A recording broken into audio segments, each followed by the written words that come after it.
ಏನು ಸರ್ ಇದು ಜಿಲ್ಲಾಡಳಿತ ನಡೆಗೆ ಏನು ಹೇಳ್ತೀರಿ ತಾವು? ಕಳೆದ ಸುಮಾರು 28-29 ದಿನಗಳಿಂದ ನಾವು ಚಾಮರಾಜನಗರದ ತೆರಕಣಾಂಬಿಂದ ಶುರು ಮಾಡಿ ಬೀದರ್ನ ಭಾಲ್ಕಿಯವರೆಗೂ ನಿರಂತರವಾಗಿ ನರೇಂದ್ರ ಮೋದಿಯವರು ಮಾಡಿರುವ ಸಾಧನೆಗಳನ್ನು ಸಮಾಜಕ್ಕೆ ಮುಟ್ಟಿಸುವಂತ ಪ್ರಯತ್ನ ಮಾಡ್ತಿದ್ದೀವಿ. ಕಾಂಗ್ರೆಸ್ ಅನೇಕ ಕಡೆಗಳಲ್ಲಿ ಇದನ್ನು ತಡೆಯುವಂತ ಪ್ರಯತ್ನ ಮಾಡಿತ್ತು. ಹೇಗಾದರೂ ಕಾರ್ಯಕ್ರಮದ ಪರ್ಮಿಷನ್ ಕ್ಯಾನ್ಸಲ್ ಮಾಡಬೇಕು, ಕಾರ್ಯಕ್ರಮ ಕೊಡೋ ಮೈಕ್ ಪರ್ಮಿಷನ್ ಕ್ಯಾನ್ಸಲ್ ಮಾಡಬೇಕು, ಹರಾಜ್ ಮಾಡಬೇಕು ಅಂತ ತುಂಬಾ ಪ್ರಯತ್ನ ಮಾಡ್ತು. ಆದರೆ ಎಲ್ಲ ಕಡೆಯಲ್ಲೂ ಅದ್ದೂರಿಯಾಗಿರುವ ಕಾರ್ಯಕ್ರಮ ಆಯಿತು.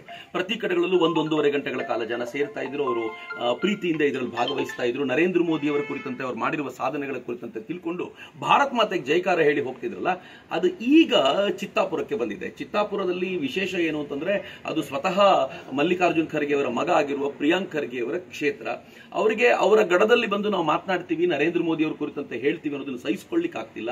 ಒಂದು ಅಧಿಕಾರದ ಪಿತ್ತ, ಅಧಿಕಾರದ ಮದ, ಮತ್ತು ಎರಡನೇದು ಅವ್ರ ಒಳಗಿರುವಂತ ಆತಂಕ ಇದೆಯಲ್ಲ, ಇವೆರಡೂ ಸೇರ್ಕೊಂಡು ನಿನ್ನೆ ಎಲ್ಲಿವರೆಗೂ ಅವ್ರು ಮಾಡಿದ್ದಾರೆ ಅಂತಂದ್ರೆ, ಯಾವ ಕಾರಣಕ್ಕೂ ಚಿತ್ತಾಪುರದಲ್ಲಿ ಕಾರ್ಯಕ್ರಮಕ್ಕೆ ಪರ್ಮಿಷನ್ ಕೊಡಬಾರದು ಅಂತ ನಿಶ್ಚಯ ಮಾಡಿದ್ದಾರೆ. ಹೀಗಾಗಿ ಕೊನೆಯ ಕ್ಷಣದಲ್ಲಿ ರಾತ್ರಿ 11 ಗಂಟೆಗೆ ತಹಶೀಲ್ದಾರ್ ಲೆಟರ್ ನಮಗೆ ಕೊಟ್ಟು ನಿಮ್ಮ ಕಾರ್ಯಕ್ರಮ ಕ್ಯಾನ್ಸಲ್ ಮಾಡಲಾಗಿದೆ ಅಂತ ಹೇಳಿದ್ರು. ಅಷ್ಟೇ ಅಲ್ಲ, ಅಷ್ಟಾಗಿದ್ರೆ ಒಂದು ಪಾರ್ಟ್, ಅವರು ಕಲಬುರಗಿಯ ಬಾರ್ಡರ್ ನಿಂತ್ಕೊಂಡು ಕಲಬುರಗಿ ಜಿಲ್ಲೆಗೆ ನೀವು ಬರುವಂತಿಲ್ಲ ಅಂತ ಯಾವ ಆದೇಶವೂ ಇಲ್ಲದೆ ಪೊಲೀಸರು ಅಡ್ಡ ಹಾಕುವಂತ ಪ್ರಯತ್ನ ಮಾಡಿದ್ರು. ಅದರ ಪರಿಣಾಮ ಈಗ ಎಲ್ಲಿವರೆಗೂ ಆಗಿದೆ ಅಂತಂದ್ರೆ, ನಾವು ರಾತ್ರಿ ಸುಮಾರು 1 ಗಂಟೆವರೆಗೂ ಅಲ್ಲೇ ಇದ್ದು, ನೀವು ಆರ್ಡರ್ ಕೊಡದೆ ಹೋದ್ರೆ ನಾವು ಕಲಬುರಗಿ ಹೋಗ್ತೀವಿ ಅಂತ ಹೇಳಿದ ನಂತರ ಫೈನಲಿ ಅವರೀಗ ಅದನ್ನ ನಮಗೆ ರಾತ್ರಿ 1 ಗಂಟೆಗೆ ಆ ತರದೊಂದು ಆರ್ಡರ್ ಕೊಟ್ಟು ತುರ್ತಾಗಿ ಅಸಿಸ್ಟೆಂಟ್ ಕಮಿಷನರ್ ಹತ್ರ ಆರ್ಡರ್ನ ತಗೊಂಡು ಬಂದು ಅದನ್ನು ನಮಗೆ ಸರ್ವ್ ಮಾಡಿ ನೀವು ಹೋಗಬಾರದು ಅಂತ ಕೇಳಿಕೊಳ್ಳುವಂತ ಪರಿಸ್ಥಿತಿ ಬಂತು.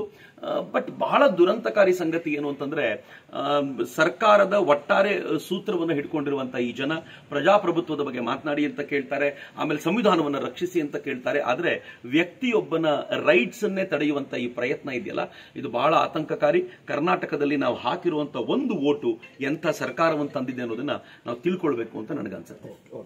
ಬೆಂಗಳೂರಿನಿಂದ ಮಂಗಳೂರುವರೆಗೆ, ಬೀದರ್ನಿಂದ ಚಾಮರಾಜನಗರದವರೆಗೆ ನಿಮ್ಮ ಸುದ್ದಿ ನಿಮ್ಮದೇ ಭಾಷೆಯಲ್ಲಿ ಕರ್ನಾಟಕ ತಕ್.